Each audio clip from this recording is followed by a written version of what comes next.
Hello everyone.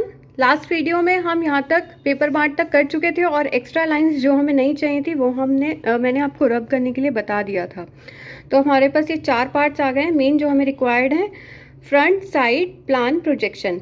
अब आगे इसके अंदर काम करने के लिए मैं पहले आपको फिर से मॉडल पर ले चलती हूँ। आप पहले मॉडल देखिए पटरे का, और इसमें हम पहले समझेंगे कि इसमें फ्रंट में क्या दिखाई दे रहा है, साइड में क्या दिखाई दे रहा है, प्लान में क्या नज़र आ रहा है। उसके बाद हम इस पर काम करेंगे। तो इसी के साथ इसी की ये ड्राइंग भी रखी हुई है जो आपको पेपर में आएगी। पेपर में ये आएगा, मॉडल नहीं रखा हुआ आएगा, ये सिर्फ समझाने के लिए अभी आपको। तो इसमें देखिए सामने से पहले हम इसमें देख रहे हैं, सामने से एक हमें पूरी एक फट्टी नज़र आ रही है। ये इसकी जो मोटाई है वो 2 सेंटीमीटर है। ये देखिए ये पूरी की पूरी फट्टी है, इसकी जो मोटाई है वो 2 सेंटीमीटर हमें दी गई है।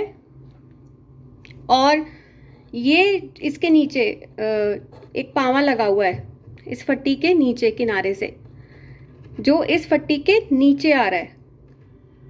इस फट्टी को काट नहीं रहा है, वो इसके नीचे से आ रहा है। और इसकी मोटाई है 5 सेंटीमीटर। ये 5 सेंटीमीटर मोटा है या चौड़ाई इसकी कह सकते हैं। और टोटल हाइट हमें यहाँ पर दी हुई है 15 सेंटीमीटर। देखिए जो नीचे का पावा है उसकी हाइट है 13 सेंटीमीटर, ये 13 सेंटीमीटर और ये 2 सेंटीमीटर। तो इसमें तो 2 पावे लगे हुए हैं, 5-5 सेंटीमीटर का यहाँ, 5 सेंटीमीटर का यहाँ पावा और उसके ऊपर एक 2 सेंटीमीटर की फट्टी। ये तो हो गया हमें फ्रंट से जो देखने में पता लग रहा है, जो सीधे सीधे एक इमेज आ रही है। अब साइड पर चलते हैं, इसको मैं थोड़ा टर्न कर रही हूँ आपके लिए। अब साइड से देखने पे क्या नज़र आ रहा है इसमें, यही जो फट्टी 2 सेंटीमीटर की ये सामने आ रही है, मैंने आपको पिछले मॉडल में भी बताया था। यही फट्टी जो इधर आ रही है और यही फट्टी अब इधर जा रही है, और ये 2 सेंटीमीटर ही हुई इसकी मोटाई भी। और दूसरी बात, इस फट्टी के साथ हाइट भी वही जाएगी सेम 15 सेंटीमीटर, ये भी, ये 13 सेंटीमीटर और ये 2 सेंटीमीटर। तो सिंपल 2 सेंटीमीटर की फट्टी ऊपर है और उसी के साथ मतलब ये 2 लाइनें नज़र आ रही हैं और ये तीसरी लाइन जो XY एक्सिस पर हमारे आधार पर है। तो ये हमें साइड से नज़र आ रहा है, बहुत सिंपल है। और प्लान में हमें क्या नज़र आ रहा है, अगर हम इसको ऊपर से देख रहे हैं, हमें सिंपल ये फट्टी नज़र आ रही है और इसके नीचे 2 पावे हैं। अब यहाँ पर प्लान वाली जो बात है, इसको मैं आपको जब हम प्लान करते हैं मैं तब आपको प्लान के बारे में समझाऊंगी, नहीं तो आप कंफ्यूज हो जाएंगे। अभी चलते हैं हम वापस अपनी शीट पर। तो अब सबसे पहले हम यहाँ पर फ्रंट अपना बनाएंगे, हाँ इसको कंस्ट्रक्ट करेंगे जो भी हमें रिक्वायर्ड है। इसमें सबसे पहले अब हम यहाँ पर 5 सेंटीमीटर की जो नीचे के पावा हैं वो हमें 5 सेंटीमीटर उसकी जो मोटाई है दी गई है। अब ये जो 5 सेंटीमीटर यहाँ पर है, आपको मैंने बताया था जब हमें स्केल कार्ड जो हम यूज़ करते हैं, जो हमें यहाँ स्केल कार्ड गिवन है, वही स्केल कार्ड हम इसके हर मेजरमेंट्स में यूज़ करेंगे। तो अब ये 5 सेंटीमीटर है तो इसका मतलब 5 को भी हम 5 से भाग देंगे। जैसे हमने लंबाई, चौड़ाई और ऊंचाई के लिए किया था, सबको 5 से भाग दिया था, ऐसे ही अब स्केल कार्ड में यहाँ पर 5 है तो यहाँ पर हर मेजरमेंट को 5 से भाग करेंगे। तो ये 5 सेंटीमीटर का कितना बन गया, 1 सेंटीमीटर। मतलब अब हमें जब यहाँ से निशान लगाएंगे, यहाँ पर इस कोने से हमारा ये 1 सेंटीमीटर हुआ, यहाँ से 1 सेंटीमीटर का निशान लगाएंगे। सेम दूसरी तरफ से भी पावा वही 5 सेंटीमीटर मोटाई, तो यहाँ से भी हम 1 सेंटीमीटर का निशान लगाएंगे। और इसके बाद ये देखिए, ये निशान तो हम यहाँ लगा लेंगे, पर आपने नोटिस किया ये पहले फट्टी आ रही है और उसके बाद पावे शुरू हो रहे हैं। तो हमारा दूसरा निशान जो पावे की लंबाई के लिए लगेगा, हाइट के लिए लगेगा, वो हमारा 2 सेंटीमीटर की फट्टी के बाद लगेगा। तो सबसे पहले हम यहाँ 2 सेंटीमीटर की फट्टी के लिए निशान लगाएंगे और पावे के लिए हम निशान नीचे तो लगा के छोड़ सकते हैं पर ऊपर हम बाद में ही लगा पाएंगे। तो मैं ये यहाँ पर जैसा मैंने आपको बताया, मैंने 1 सेंटीमीटर के लिए यहाँ निशान लगा दिया और 1 सेंटीमीटर के लिए यहाँ निशान लगा दिया। तो ये मेरे दोनों पावों के लिए मैंने 5-5 सेंटीमीटर, बोलेंगे हम 5 सेंटीमीटर और निशान लगाएंगे 1 सेंटीमीटर, लिखेंगे भी 5 सेंटीमीटर, जैसा मैंने पिछले जो हमारा स्केल ड्राइंग्स थे उसमें मैंने आपको बताया था। अब यहाँ पर 2 सेंटीमीटर दिया हुआ है, इसके सबसे ऊपर वाला ये टोटल हमारी 15 सेंटीमीटर है, मतलब 5 सेंटीमीटर, सॉरी 3 सेंटीमीटर, क्योंकि टोटल हमारी जो हाइट है 15 और इसको हमने 5 से भाग दिया तो ये 3 सेंटीमीटर। और ये देखिए ये पूरी 3 सेंटीमीटर ऑटोमेटिकली आती है अगर आपकी पेपर डिवीजन सही है, तो ये वही भाग करते हैं एग्जैक्ट। तो अब इसके अंदर पहले 2 सेंटीमीटर की ये मोटाई की ये लंबी पट्टी है, तो यहाँ पर 2 सेंटीमीटर मतलब 2/5, इसको भी 5 से भाग देंगे तो 5 चौका 20, तो मतलब 4 मिलीमीटर। 1 सेंटीमीटर में 10 मिलीमीटर होते हैं और ये हमने 0.4 पे यहाँ निशान लगा लिया और ऐसे ही 0.4 पे यहाँ पर निशान लगा लिया। अब मैंने आपको एक बात बताई थी कि जो पट्टी की हमारी ऊपर की ये लाइन है, पट्टी की लाइन है, यही साइड में भी मुड़ रही है, तो सेम यहाँ पर भी जो पट्टी सामने दिखाई दे रही है उतना ही उसकी जो इधर से भी मोटाई है वो भी वही रहेगी। तो हम साथ ही अपने साइड में भी यहाँ पर 0.4 पे निशान लगा लेंगे। मैंने आपको लास्ट स्केल में भी एक बात बताई थी कि हमारे ऊपर डिपेंड करता है कि हम पहले इधर अपना इसको कंप्लीट करें, बाद में हम साइड पर जाएं, या हमें जो पता है कि एक लाइन है जो हमें सामने भी नजर आएगी और साइड में भी नजर आएगी, तो हम इकट्ठे ही उसको कंप्लीट खींच लें। मैंने बिल्कुल सीध में रख लिया है और पहले मैं फ्रंट में अपनी 2 सेंटीमीटर की मैंने यहाँ पर खींच ली मोटाई की पट्टी और ये मैंने यहाँ पर साइड में भी खींच ली साथ ही। क्लियर है? और अब ये 2 सेंट, अब यहाँ मैं निशान लगाऊंगी, ना कि ऊपर वाली लाइन पे, क्योंकि अगर मैं वैसे लगा देती तो मेरा इसका मतलब होता, इसमें भी डिफरेंस समझिए। अगर मैं ऊपर वाली लाइन पे ही नीचे वाले पावे के लिए निशान लगा देती और ऊपर इसको सीधा मिला देती, तो इसका मतलब होता कि ये फट्टा पहले यहाँ तक आया हुआ है, और जबकि फट्टा ये जो नीचे वाला पावा है ये 2 सेंटीमीटर वाली फट्टी के बाद आया है, उसके नीचे है। तो इसलिए पहले 2 सेंटीमीटर की फट्टी आएगी और उसके बाद हमारा पावा आएगा। तो ये मिस्टेक नहीं करनी है बिल्कुल भी, और वैसे ही निशान लगाना है। मैं यहां से डायरेक्ट 1 सेंटीमीटर का, ये देखिए 12 से 11, 1 सेंटीमीटर हो गया। अब ये मैं इसको यहां से मिला दूंगी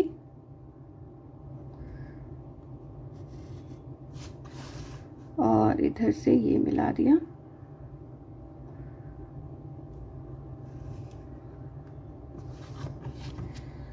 ये मेरे इसके पावे तैयार हो गए। अब इसके बाद हम साइड पे चलते हैं। तो साइड में देखिए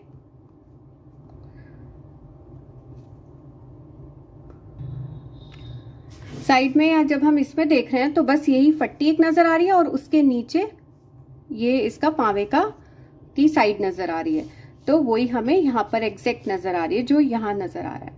तो ये भी हमारा कंप्लीट हो गया साथ ही। अब चलते हैं हमारे यहाँ पर प्लान की तरफ। इसको मैं साथ ही लिख देती हूँ साइड, या बाद में भी लिख सकते हैं जब आप पूरे इसके वो करेंगे, मेजरमेंट्स वगैरह सब लिखेंगे तो तब भी आप साथ साथ लिख सकते हैं। और मैं क्योंकि आपको यहाँ पर सिखा रही हूँ तो हम किस पर काम कर रहे हैं, तो इसलिए मैं यहाँ लिख रही हूँ ताकि आपको पता रहे कि अब हम प्लान कंप्लीट कर रहे हैं अपना। अब इस प्लान को समझने के लिए हम फिर से एक बार अपने मॉडल की तरफ चलते हैं।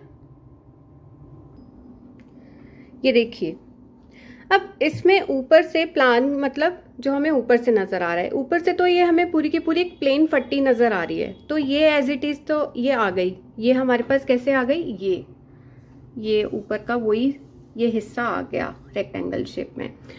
अब वो इसमें क्या चीज़ है जो हम यहाँ पर ऐड होगी, मैंने आपको बताया था जो भी लाइंस हमारे पास फ्रंट में, जो साइड वाली लाइंस के अलावा जो और यहाँ पर लाइन होती है, ये जैसे ये लाइन है और इधर ये लाइन है, तो ये लाइंस नीचे उतरती हैं प्लान में।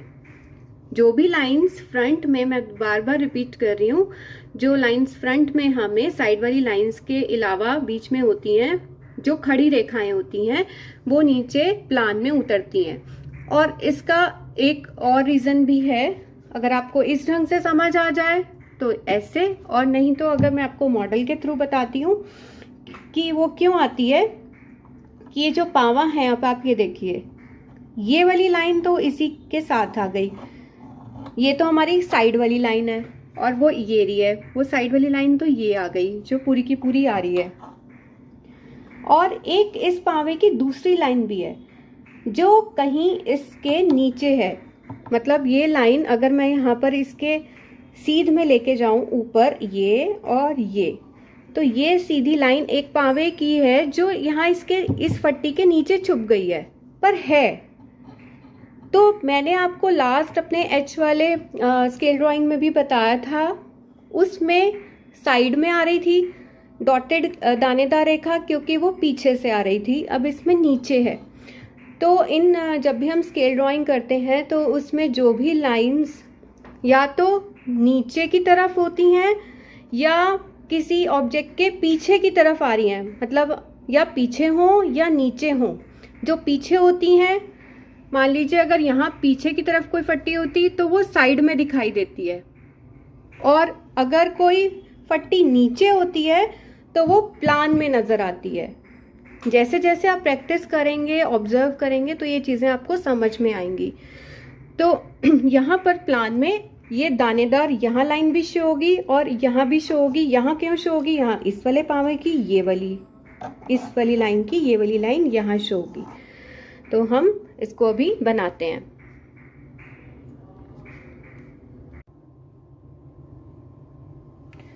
तो अब हम यहाँ पर वो दानेदार रेखा लेने के लिए कुछ नहीं करना, हम इसके ऊपर वाली तरफ नहीं अब हम निशान लगाएंगे। मैंने आपको एच वाले स्केल ड्राइंग में भी सेम इसी तरीके से ही बताया था। तो यहाँ पर वही हमने 1 सेंटीमीटर पे यहाँ निशान लगा लिया और इधर से 1 सेंटीमीटर पे यहाँ निशान लगा लिया, और ऊपर वाली जो रेखा है,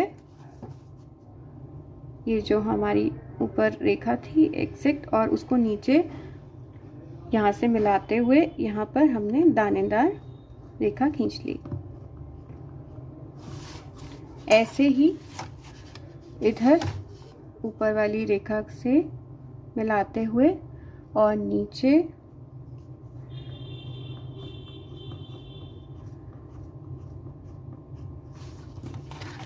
ये हमारा प्लान में रेडी है। और इसमें एक चीज़ और जिसमें दी हुई है, ये देखिए, ये कीलें लगी हुई हैं यहाँ पर, इसमें 4 कीलें। तो हम ये अपने आप से यहाँ पर ये यहाँ पर शो कर देंगे आइडिया से।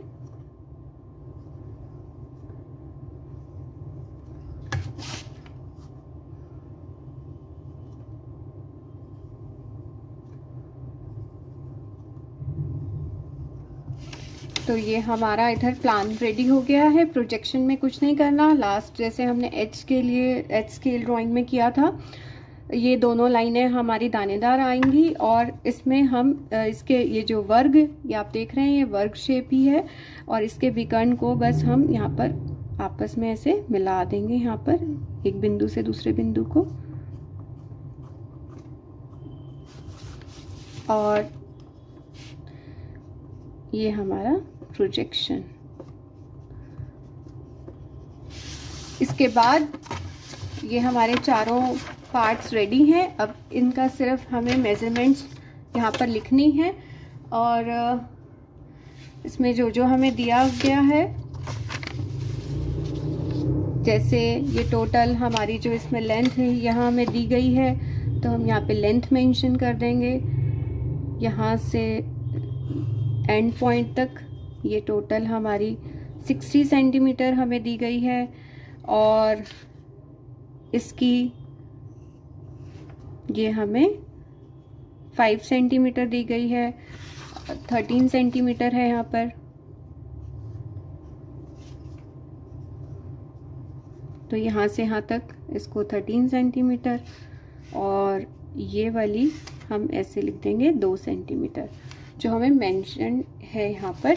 और इसकी जो साइड है, साइड हमें दी गई है 30 सेंटीमीटर, यहाँ पर वो मेंशन कर देंगे। और ये टोटल, ये मैंने 13 इधर और 2 सेंटीमीटर की ऊपर की पट्टी है, तो यहाँ पर एक साइड में हम यहाँ से यहाँ तक टोटल भी मेंशन कर देंगे।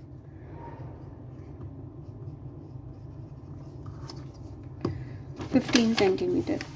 तो ये हमारा कंप्लीट हो गया है। Thank you so much.